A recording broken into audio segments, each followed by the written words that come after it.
আচ্ছা, আজকের আলোচনাটা শুরু করা যাক। কি বলেন? হ্যাঁ, অবশ্যই। একটা বেশ শক্তিশালী ধারণা দিয়ে শুরু করতে চাই। আচ্ছা। ধারণাটা হলো স্বয়ং সৃষ্টিকর্তাকে ঋণ দেওয়া। হুম, এটা শুনলে তো ১ম এ একটু ধাক্কা লাগেই। অদ্ভুত শোনায়। অদ্ভুতই তো, কিন্তু মজার ব্যাপার হলো আমাদের আজকের আলোচনার কেন্দ্রে যে আয়াতটা আছে, সেখানে এই আপাত অদ্ভুত ধারণাটাকেই বলা হয়েছে মহাবিশ্বের সবচেয়ে লাভজনক বিনিয়োগ। ঠিক তাই। আর আজকের আলোচনার মিশন হল এই প্যারাডক্স বা বিরোধাভাসের গভীরে যাওয়া। আমরা সূরা আল বাকারার একটা নির্দিষ্ট আয়াতকে কেন্দ্র করে কর্জে হাসালা বা উত্তম ঋণের দর্শনটা বোঝার চেষ্টা করব। মানে আমরা দেখব কেন সৃষ্টিকর্তার পথে খরচ করাকে তার কাছে বিনিয়োগ বলা হচ্ছে। এবং কিভাবে ভাবুন ১৪০০ বছর আগের এই ধারণা আজকের অর্থনীতি আর মনোবিজ্ঞানের সাথে মিলে যাচ্ছে। দারুণ। আর যে আয়াতটি নিয়ে আমরা আজ কথা বলবো সেটি হলো পবিত্র কোরআনের দ্বিতীয় সূরা, সূরা আল বাকারার ২৪৫ নম্বর আয়াত। তাহলে চলুন এই শক্তিশালী ধারণাটির রহস্য উন্মোচন করা যাক। অবশ্যই। আচ্ছা, আমি তাহলে প্রথমে আয়াতটি তার সঠিক আরবি উচ্চারণে পাঠ করছি। আয়াতটি হল মান জাল্লাযী ইউকরিদুল্লাহ করদান হাসানান ফায়ুদাইফাহু লাহু আদআফান কাসীরাতান ওয়াল্লাহু ইয়াকবিদু ওয়া ইয়াবসুতু ওয়া ইলাইহি তুরজাউন। আর এর বাংলা অনুবাদটা যদি আমরা শুনি তাহলে দাঁড়ায়, কে আছে এমন যে আল্লাহকে কর্জে হাসানা বা উত্তম ঋণ দেবে, তাহলে তিনি তার জন্য তা বহুগুণে বাড়িয়ে দেবেন। আর আল্লাহই জীবিকা সংকুচিত করেন এবং প্রশস্ত করেন, আর তার কাছেই তোমাদের ফিরে যেতে হবে। হুম, আচ্ছা, এই অনুবাদটা শোনার পরেই কিন্তু মনে একটা প্রশ্ন আসে কি প্রশ্ন? যে এমন একটা কথা বলার প্রেক্ষাপট কি ছিল? মানে হঠাৎ করে ঈশ্বরকে ঋণ দেওয়ার কথা কেন বলা হলো? নিশ্চয়ই এর পেছনে কোনো বিশেষ কারণ বা ঘটনা আছে। একদম ঠিক জায়গায় ধরেছেন। যে কোনো আয়াতকে তার প্রেক্ষাপট ছাড়া বোঝাটা কঠিন। এর ঠিক আগের আয়াতেই অর্থাৎ ২৪৪ নম্বর আয়াতে আল্লাহর পথে লড়াই বা জিহাদের নির্দেশ দেওয়া হয়েছিল। ও আচ্ছা। যায় ঠিক সেই মুহূর্তে অনুপ্রেরণা হিসেবে এই আয়াতটি অবতীর্ণ হয়। তার মানে এটা ছিল একটা মোটিভেশনাল বা বলা যায় অনুপ্রেরণামূলক বার্তা। একদম। আর এই প্রসঙ্গে হজরত আবু দাহদা রাদিয়াল্লাহু তাআলা এর একটা অসাধারণ ঘটনা মনে পড়ে যায়, যা শুনলে সত্যি গায়ে কাঁটা দেয়। হ্যাঁ, সেই ঘটনাটি তো এই আয়াতের একটা জীবন্ত উদাহরণ। কি হয়েছিল ঠিক? এই আয়াত নাজিল হওয়ার পর তিনি নবী সাল্লাল্লাহু আলাইহি সাল্লামের কাছে গিয়ে সরাসরি জিজ্ঞেস করলেন, আল্লাহ কি সত্যি আমাদের থেকে ঋণ চান? বাহ! যখন তাকে হ্যাঁ সূচক জবাব দেওয়া হলো, তখন তিনি এক মুহূর্ত দেরি করেননি। মদিনায় তার যে ফলের বাগানটি ছিল, যেটা ছিল তার সবচেয়ে প্রিয় আর মূল্যবান সম্পদ, হুম। তিনি সাথে সাথে সেটি আল্লাহর রাস্তায় দান করে দেন। তিনি তার স্ত্রীকে বাগান থেকে বেরিয়ে আসতে বলেন, এই বলে যে, আমি এই বাগানটি আমার রবের কাছে বিক্রি করে দিয়েছি। ভাবা যায়, নিজের সবচেয়ে প্রিয় সম্পদটা এক কথায় দিয়ে দেওয়া। হ্যাঁ, এটা তো শুধু টাকা দান করা নয়, এটা নিজের মায়া এবং ভালোবাসাকে জয় করার একটা চূড়ান্ত পরীক্ষা। এই একটা ঘটনাই বুঝিয়ে দেয় এই আয়াতের বার্তা তাদের মনে কতটা গভীর প্রভাব ফেলেছিল। নিঃসন্দেহে তিনি প্রমাণ করেছিলেন যে আল্লাহর সাথে ব্যবসার চেয়ে বড় কোনো লাভজনক ব্যবসা হতে পারে না। এবার আয়াতের মূল অংশে ফেরা যাক। প্রথম বাক্যটা, কে আছে এমন যে আল্লাহকে কর্জে হাসানা বা উত্তম ঋণ দেবে? এই প্রশ্নটাই তো একটা প্যারাডক্স। কিভাবে? আল্লাহ তো সবকিছুর মালিক, তিনি তো অভাবমুক্ত। তাহলে তার ঋণের প্রয়োজন কেন হবে? এটাকে সরাসরি দানের নির্দেশ না বলে ঋণ বলা হচ্ছে কেন? চমৎকার প্রশ্ন। এখানেই তো এর আসল সৌন্দর্যটা লুকিয়ে আছে। দেখুন, এখানে বিষয়টি আক্ষরিক নয়, বরং আলংকারিক এবং সম্মানসূচক। আচ্ছা। আল্লাহ চাইলেই বলতে পারতেন, আমার পথে দান করো। কিন্তু তিনি তা না বলে বলছেন, আমাকে ঋণ দাও। হুম। এর মাধ্যমে তিনি দানকারীকে এক অবিশ্বাস্য সম্মান দিচ্ছেন। তিনি যেন বলছেন, তুমি যা দিচ্ছ সেটা আমি তোমার ওপর বোঝা হিসেবে চাপিয়ে দিচ্ছি না, বরং আমি তোমার থেকে ধার নিচ্ছি এবং আমি এর প্রতিদান বহু গুণে বাড়িয়ে ফেরত দেওয়ার ওয়াদা করছি। তার মানে এটা মানুষের মর্যাদাকে সম্মান জানানোর একটা উপায়। কিন্তু এখানে কর্জে হাসানা বা উত্তম ঋণ শব্দটা ব্যবহার করা হলো। হ্যাঁ, এই উত্তম শব্দটার উপর এত জোর কেন? যে কোনো দানেই কি উত্তম ঋণ? না, সব দানই কার্জে হাসানা নয়। উত্তম হওয়ার জন্য এর কয়েকটি শর্তও আছে যা একে সাধারণ দান থেকে আলাদা করে। যেমন? প্রধানত ৩টি শর্তের কথা বলা হয়। প্রথমত, যে সম্পদ থেকে দান করা হচ্ছে তার উপার্জন অবশ্যই হালাল বা বৈধ হতে হবে। কোনো অবৈধ পথে অর্জিত টাকায় দান করলে তা আল্লাহর কাছে গ্রহণযোগ্য নয়। আচ্ছা, তার মানে উৎসটা শুদ্ধ বা পিওর হতে হবে। ঠিক। দ্বিতীয়ত, এর উদ্দেশ্য হবে একমাত্র আল্লাহর সন্তুষ্টি অর্জন। কোনো লোক দেখানো, সামাজিক সম্মান বা দুনিয়াবি প্রশংসার উদ্দেশ্য থাকলে সেই দান তার উত্তম হওয়ার গুণ হারায়। একদম। আর তৃতীয় এবং খুব গুরুত্বপূর্ণ শর্ত হল, দান করার পর সেই দানের জন্য কোনো খোঁটা দেওয়া যাবে না, বা যাকে দান করা হলো তাকে কোনোভাবে ছোট করা বা তার কাছে প্রতিদান আশা করা যাবে না। তার মানে এটা শুধু টাকা দেওয়ার বিষয় নয়, এটা একটা সম্পূর্ণ একটা কমপ্লিট প্যাকেজ। হ্যাঁ, উপার্জনের উৎস থেকে শুরু করে দেওয়ার উদ্দেশ্য এবং টাকাটা দেওয়ার পরের আচরণ পর্যন্ত সবকিছুই এর অন্তর্ভুক্ত। এটা তো বেশ কঠিন একটা মেয়ার। কঠিন, তবে অসম্ভব নয়। আর এই কঠিন শর্তগুলো পূরণ করলেই কিন্তু পরের অংশে যে পুরস্কারের কথা বলা হয়েছে তা পাওয়া যায়। হ্যাঁ, আয়াতের পরের অংশটাই আমার কাছে সবচেয়ে আকর্ষণীয় মনে হচ্ছে। তাহলে তিনি তার জন্য তা বহুগুণে বাড়িয়ে দেবেন। এই বহুগুণে বৃদ্ধিটা আসলে কি? এটা কি শুধু একটা আধ্যাত্মিক ধারণা, নাকি এর কোনো বাস্তব রূপও আছে? না না, এর প্রতিদান দুই জগতেই পাওয়া যায়। দুনিয়াতে এই প্রতিদান আসে বরকত হিসেবে। বরকত বলতে? হয়তো আপনার সম্পদে এমন বৃদ্ধি আসবে যা আপনি কল্পনাও করেননি। আপনার ব্যবসায় লাভ হবে। অথবা হতে পারে আপনার কোনো বড় বিপদ কেটে যাবে, অসুস্থতা থেকে মুক্তি পাবেন, বা মনে এমন এক অনাবিল শান্তি আসবে যা কোটি টাকা দিয়েও কেনা যায় না। ওহ, এগুলো কিন্তু এক ধরনের বৃদ্ধি। অবশ্যই। আর আখেরাতে এর প্রতিদান তো আছেই, যা অনন্তকারের জীবনে কাজে আসবে। আল্লাহ ১ টাকার বিনিময়ে ১০ গুণ থেকে ৭০০ গুণ, এমনকি তার চেয়েও বেশি ফেরত দেওয়ার প্রতিশ্রুতি দিয়েছেন। আর এই বৃদ্ধির পরিমাণটা নির্ভর করে দানকারীর নিয়ত বা উদ্দেশ্যের বিশুদ্ধতার উপর। ১ মিনিট, এখানে আমার একটা প্রশ্ন আছে। বলুন। আয়াত বলছে দান করলে সম্পদ বহুগুণে বাড়ে, আবার শেষ অংশে বলছে আল্লাহই রিজিক কমান বা বাড়ান।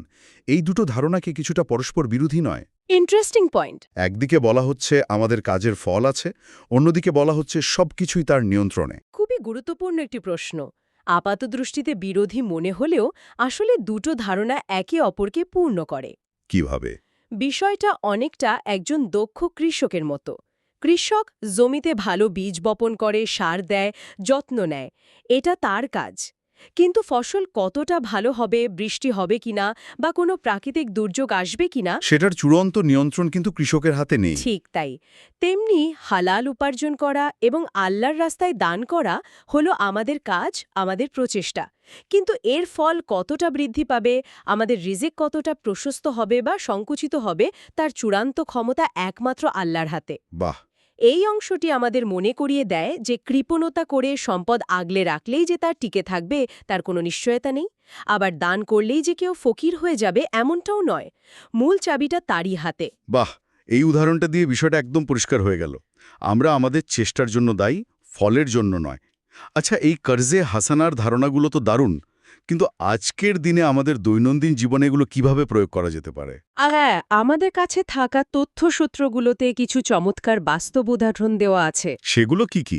যেমন প্রথমটি হল কোনো অভাবী আত্মীয়কে স্বাবলম্বী করার জন্য বিনা সুদের ঋণ দেওয়া। এটা শুধু টাকা দেওয়া নয়, এটা একজনকে নিজের পায়ে দাঁড়াতে সাহায্য করা, যা তাকে দীর্ঘমেয়াদে দারিদ্র্য থেকে মুক্তি দিতে পারে। দ্বিতীয় উদাহরণটিও খুব শক্তিশালী। মসজিদ, মাদ্রাসা বা হাসপাতালের মতো জনকল্যাণমূলক প্রতিষ্ঠানের নির্মাণ কাজে গোপনে দান করা। এখানে গোপনীয়তা শব্দটা গুরুত্বপূর্ণ, তাই না? অবশ্যই, কারণ এটা আমাদের উদ্দেশ্যকে বিশুদ্ধ রাখতে সাহায্য করে। ঠিক। তৃতীয় উদাহরণটি আমাদের সামাজিক সম্পর্ককে আরও মজবুত করে। বিপদে পড়া কোনো বন্ধু বা প্রতিবেশীকে টাকা ফেরত পাওয়ার আশা না করেই সাহায্য করা।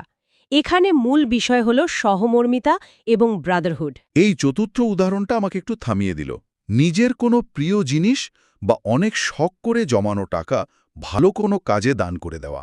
হ্যাঁ, এটা তো হজরত আবু দাহদাহা রায়ের ঘটনার সাথে সরাসরি মিলে যায়। এটা তো শুধু টাকা দেওয়ার চেয়ে অনেক বেশি কঠিন। এর মানে হলো আমাদের মানসিক সংযুক্তি বা অ্যাটাচমেন্টকেও চ্যালেঞ্জ করা হচ্ছে। একদম। আর মনোবিজ্ঞানও কিন্তু এই বলে যে যখন আমরা সবচেয়ে কঠিন ত্যাগটা করি, মানসিক প্রশান্তিটাও সবচেয়ে গভীর হয়। বাহ! এটা শুধু সম্পদ দান করা নয়, এটা নিজের ভেতরের লোভ বা মোহকে জয় করার একটা প্রক্রিয়া। এর পরের উদাহরণগুলো দেখুন। ব্যবসায়ীরা তাদের লাভের একটা অংশ গরিবদের জন্য নির্দিষ্ট করে রাখতে পারে, বা কেউ ঋণ চাইলে তাকে ফিরিয়ে না দিয়ে সাধ্যমতো সাহায্য করা। আর শেষ উদাহরণটা আজকের অর্থনৈতিক প্রেক্ষাপটে খুব প্রাসঙ্গিক মনে হচ্ছে। কোনটা?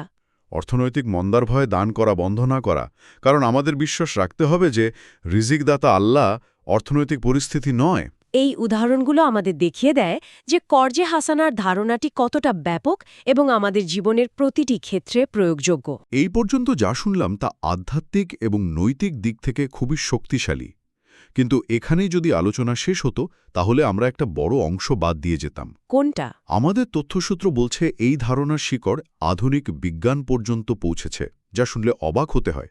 ১৪০০ বছর আগের একটি কথায় আজকের দিনের অর্থনীতিবিদ আর মনোবিজ্ঞানীরা সায় দিচ্ছেন। হ্যাঁ, বিষয়টি খুবই আকর্ষণীয়। অর্থনীতির দৃষ্টিকোণ থেকে যদি আমরা দেখি, কর্জে হাসানা বা যে কোনো ধরনের দান সমাজে অর্থ প্রবাহ বা সার্কুলেশন অফ ওয়েলথ সচল রাখে। আচ্ছা।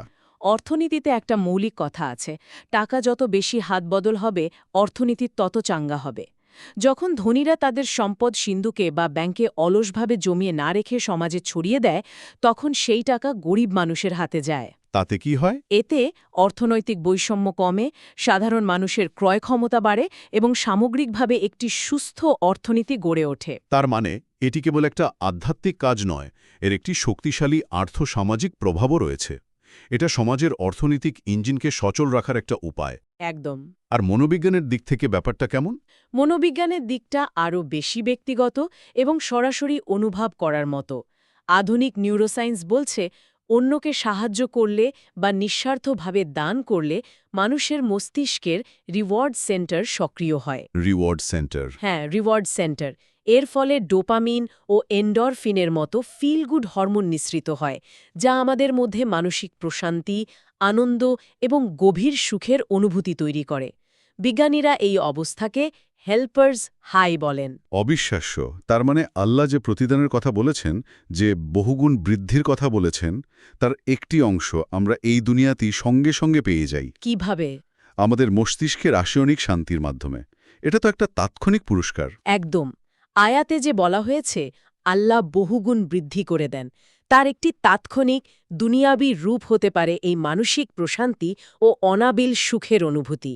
আপনি টাকা দিচ্ছেন, কিন্তু বিনিময়ে এমন এক মানসিক স্বস্তি পাচ্ছেন যা হয়তো অন্য কোনো কিছুতে পাওয়া সম্ভব নয়। তাহলে যদি আমরা এই সব আলোচনার সুতোগুলোকে একসাথে বাঁধি, তাহলে যে ছবিটা ফুটে ওঠে তা সত্যিই অসাধারণ।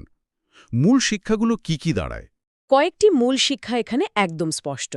প্রথমত, আল্লাহর সাথে ব্যবসা করলে তাতে কোনো লোকসান নেই। এটি একমাত্র বিনিয়োগ যেখানে শতভাগ মুনাফা নিশ্চিত, কারণ এর গ্যারান্টি স্বয়ং সৃষ্টিকর্তা দিচ্ছেন।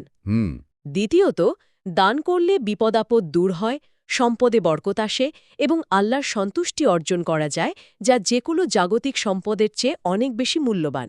তৃতীয়ত, সম্পদ কেবল ধরে রাখাই ধনী হওয়ার উপায় নয়। রিজিকের নিয়ন্ত্রণ আল্লাহর হাতে, এবং উদারতাই রিজিক বাড়ায়, কৃপণতা নয়। এবং চতুর্থত, উত্তম ঋণ অর্থাৎ দান বা বিনা সুদে ধার দেওয়া, এটি কেবল ব্যক্তিগত পুণ্যের কাজ নয়, এটি সমাজের দারিদ্র্য দূর করার, অর্থনৈতিক বৈষম্য কমানোর এবং একটি সহানুভূতিশীল সমাজ গঠনের একটি বড় হাতিয়ার। তার মানে এটা একটা সামাজিক দায়িত্বও বটে। অবশ্যই। সংক্ষেপে বন্যে আল্লাহর রাস্তায় খরচ করা মানে সম্পদ নষ্ট করা বা কমানো নয়, বরং এটি আল্লাহর কাছে একটি নিরাপদ এবং সবচেয়ে লাভজনক বিনিয়োগ। একদম। এবং সেই বিনিয়োগের মুনাফা আল্লাহ দুনিয়া ও আখেরাত উভয় জায়গায় বহুগুণে বাড়িয়ে ফেরত দেওয়ার ওয়াদা করেছেন। এই আয়াতের মূল বার্তা হল, আপনি মানুষের অভাব দূর করলে আল্লাহ আপনার অভাব দূর করবেন। আজকের আলোচনা আমরা প্রায় শেষ পর্যায়ে নিয়ে এসেছি। আমরা দেখলাম কিভাবে একটি প্রাচীন ঐশী বাণী আধুনিক অর্থনীতি ও মনোবিজ্ঞানের মৌলিক নীতির সাথে মিলে যায়। হ্যাঁ, যা প্রমাণ করে এর শিক্ষা চিরন্তন এবং সার্বজনীন। ঠিক। শেষ করার আগে একটি প্রশ্ন রেখে যেতে চাই, যা নিয়ে গভীরভাবে ভাবা যেতে পারে। বলুন। আয়াতটির একেবারে শেষে বলা হয়েছে, আর তার কাছেই তোমাদের ফিরে যেতে হবে। হুম। যদি আমাদের উপার্জিত সব সম্পদ আমাদের সমস্ত অর্জন, এমনকি আমাদের জীবনটাও শেষ পর্যন্ত আল্লাহর কাছেই ফিরে যায়, তাহলে এই ক্ষণস্থায়ী জীবনে মালিকালা বলতে আমরা আসলে কি বুঝি? আমাদের সম্পদের ওপর আমাদের অধিকারের সীমা কতটুকু? এর প্রকৃত অর্থ কি? এই ভাবনাটি শ্রোতাদের জন্য রইল।